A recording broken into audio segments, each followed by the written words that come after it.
हम जिस विषय को पढ़ रहे हैं वो है प्रसार शिक्षा या एक्सटेंशन एजुकेशन। अभी तक पूर्व में हम प्रसार शिक्षा के अर्थ, परिभाषा और उसकी आवश्यकता के बारे में चर्चा कर चुके हैं। अब हम इस विषय को आगे बढ़ाते हुए पढ़ते हैं प्रसार शिक्षा को सुधारने के तरीके या वे ऑफ इम्प्रूविंग एजुकेशन। सबसे पहले हम देखेंगे शिक्षा के प्रकार कौन कौन से हैं। शिक्षा को वर्गीकृत किया जाए तो उसके आधार पर शिक्षा 3 प्रकार की होती है। पहली है औपचारिक शिक्षा, दूसरी है अनौपचारिक शिक्षा और तीसरी है निरौपचारिक शिक्षा। सबसे पहली जो शिक्षा है वो है औपचारिक शिक्षा। अगर इस पर हम चर्चा करें तो हम देखेंगे शिक्षा का यह प्रकार आधुनिक युग में बहुत ज़्यादा महत्वपूर्ण है। औपचारिक शिक्षा नियमित और योजनाबद्ध रूप से दी जाती है, इसलिए इस शिक्षा को नियमित या नियोजित शिक्षा भी कहा जाता है। इसमें सब कुछ जैसे क्या पढ़ना है, कितना पढ़ना है, कैसे पढ़ना है, पूर्व विचारित होता है। इसके उद्देश्य पाठ्यक्रम, पाठ्यपुस्तकें, शिक्षण विधियाँ, स्थान पूर्व निर्धारित एवं निश्चित होती हैं। यह शिक्षा निश्चित समय, शिक्षा संस्थान एवं समय सारणी के अनुसार शिक्षकों द्वारा दी जाती है। यानी कहने का मतलब औपचारिक शिक्षा वो जो कि विद्यालयों, महाविद्यालयों या ऐसी ही शैक्षणिक संस्थाओं में दी जाती है जो कि शिक्षकों द्वारा दी जाती है, जिसमें कि पाठ्यक्रम निश्चित होता है और शिक्षा की कोई न कोई विशेष पद्धति होती है। दूसरे बिंदु पर नज़र डालें तो हम कहेंगे औपचारिक शिक्षा अधिगमकर्ता के ज्ञान को सुव्यवस्थित एवं संगठित करती है। अधिगमकर्ता कौन? जो कि सीख रहा है या स्टूडेंट है। उनके चरित्र को श्रेष्ठ बनाती है और उन्हें किसी उद्यम या व्यायाम के लिए प्रशिक्षित करती है। इस तरह की यह शिक्षा व्यक्ति, समाज और राष्ट्र की आवश्यकता की पूर्ति करती है। इसमें एक शिक्षाविद जो कि श्री जे मोहिते हैं, उन्होंने कहा है इस प्रकार की शिक्षा योजना सोच समझकर और जानबूझकर बनाई जाती है। इसके पाठ्यक्रम की रूपरेखा पहले से ही तैयार कर ली जाती है और उसके उद्देश्य भी पहले से ही निश्चित होते हैं। निश्चित रूप से एक निश्चित जगह, निश्चित स्थान, निश्चित पाठ्यक्रम और किसी शिक्षक के द्वारा उस विषय वस्तु को पढ़ा करके और जो सीखने वाला या अधिगम करता है उसको उस विषय के बारे में जानकारी या ज्ञान दिया जाता है। यह विशिष्ट ज्ञान अर्जित करने के लिए उत्तम शिक्षा व्यवस्था होती है। जैसे मान लीजिए किसी को इलेक्ट्रीशियन बनना है तो उसे इसी विषय का औपचारिक ज्ञान लेना पड़ेगा। सामान्य ज्ञान से वह इलेक्ट्रीशियन नहीं बन सकता। कहने का तात्पर्य यह है जो व्यक्ति जो बनना चाहता है या जिस विषय वस्तु में उसकी रुचि है वह निश्चित रूप से उस विषय का चयन करता है और एक विशिष्ट एटमॉस्फेयर, चाहे वो विद्यालय का हो चाहे महाविद्यालय का हो, वहाँ पर उसको निश्चित पाठ्यक्रम में उस विषय वस्तु की जानकारी दी जाती है और उसे उसमें सिखाया जाता है ताकि वो अपना कैरियर उस क्षेत्र में बना सके। औपचारिक शिक्षा के सबसे बड़े और मुख्य साधन जो हैं वो विद्यालय हैं। इसके अलावा पुस्तकालय, संग्रहालय और पुस्तकें आदि भी औपचारिक शिक्षा के साधन हैं। इस तरह की शिक्षा से विद्यार्थी को एक निश्चित समय में व्यवस्थित रूप से शिक्षा प्राप्त होती है तथा समाज और राष्ट्र की आवश्यकताएं पूरी होती हैं। लाभ के साथ साथ इसके कुछ दोष भी हैं, जैसे शिक्षा अप्राकृतिक होती है। इसमें विद्यार्थियों को निश्चित पाठ्यक्रम, समय सारणी और कठोर अनुशासन में रह कर के ज्ञान दिया जाता है, जिससे उनका स्वाभाविक विकास बाधित होता है और यह केवल रटने वाला छात्र बनकर रह जाता है।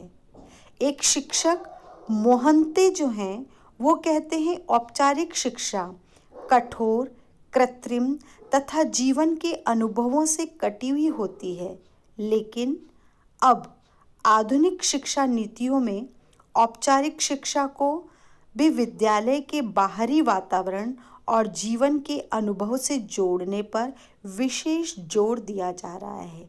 इसे क्रियान्वित करने के लिए पाठ्यक्रम, पाठ्यपुस्तकों, गृह कार्य, असाइनमेंट, प्रोजेक्ट और शिक्षण विधियों को भी इन नीतियों के अनुसार तैयार किया जा रहा है। जैसे पहले हम देखें तो केवल एक क्लासरूम में विशेष पाठ्यक्रम के अनुसार शिक्षक विद्यार्थियों को ज्ञान देता था, लेकिन अब उससे हट करके जैसे आज ही हम बात करें कि हमारे महाविद्यालयों में एक विशेष प्रकार के विषय को चुना गया है, जैसे कि हम आनंदम कहते हैं, 100 मार्क्स का है, जिसको कि सभी को ऑप्ट करना जरूरी है। वो जो है केवल विद्यालय या महाविद्यालय तक ही सीमित नहीं है, बल्कि उसमें आपको एक पर्टिकुलर समाज में जाकर के उनसे संपर्क करके और डेली कुछ न कुछ कार्य करना है।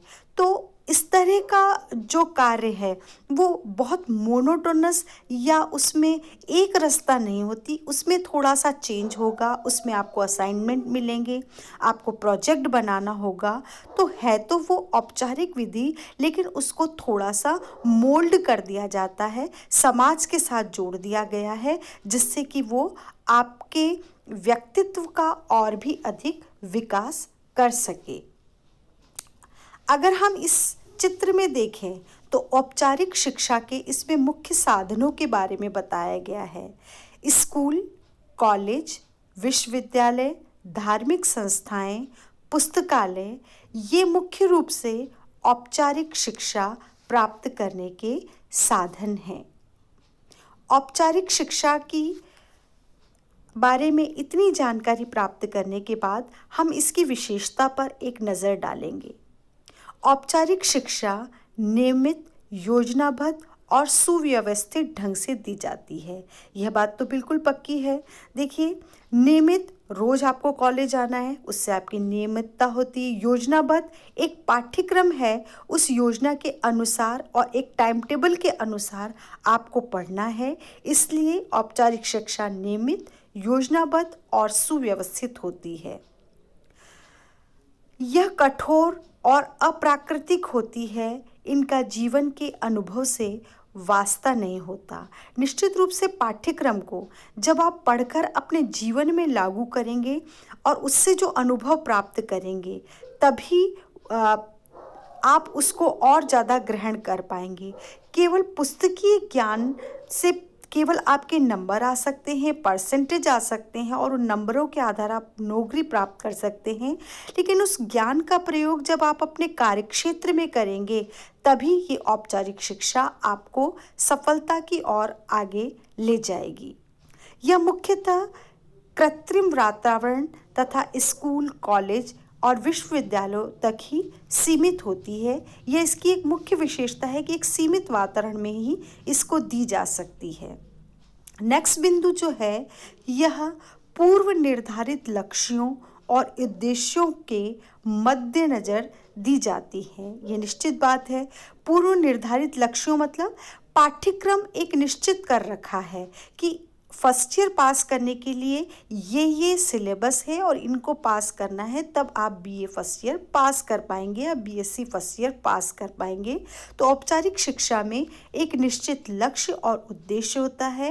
ये इसकी एक मुख्य विशेषता है। इसके अलावा इसमें जो मूल्यांकन होता है कि आपको वो विषय आया है या नहीं, उसके लिए परीक्षा होती है और उसी के द्वारा मूल्यांकन किया जाता है। अगला बिंदु है, यह कठिन है क्योंकि इसमें अधिक मेहनत करनी पड़ती है। रोज़ क्लास अटेंड करनी पड़ती है, रोज़ नोट्स बनाने पड़ते हैं, रोज़ पढ़ाई करनी पड़ती है। मतलब एक लगातार जीवन के अपने साल निरंतर देने पड़ते हैं, तब जाकर के आप किस पर्टिकुलर डिग्री को प्राप्त कर सकते हैं। अगला बिंदु अगर हम देखें तो ये कहेंगे, यह शिक्षा तब तक चलती है जब तक विद्यार्थी औपचारिक शिक्षण संस्थान में जाता रहता है। जब तक आपने सोचा मुझे बीए करना है या बीएससी करनी है, तो आप फर्स्ट ईयर में जब एडमिशन लेंगे और सेकंड ईयर पास करेंगे, थर्ड ईयर पास करेंगे, तभी जा कर के आपको इस पर्टिकुलर पाठ्यक्रम की डिग्री प्राप्त होगी, जो कि शिक्षण संस्थान द्वारा ही आपको प्राप्त कर सकते हैं। यह एक औपचारिक शिक्षा की महत्वपूर्ण विशेषता है। औपचारिक शिक्षा की अंतिम विशेषता है, साधारणतः औपचारिक शिक्षा पूर्णकालिक शिक्षा है। पूर्णकालिक मतलब पूरे समय जो चलती है वो औपचारिक शिक्षा है।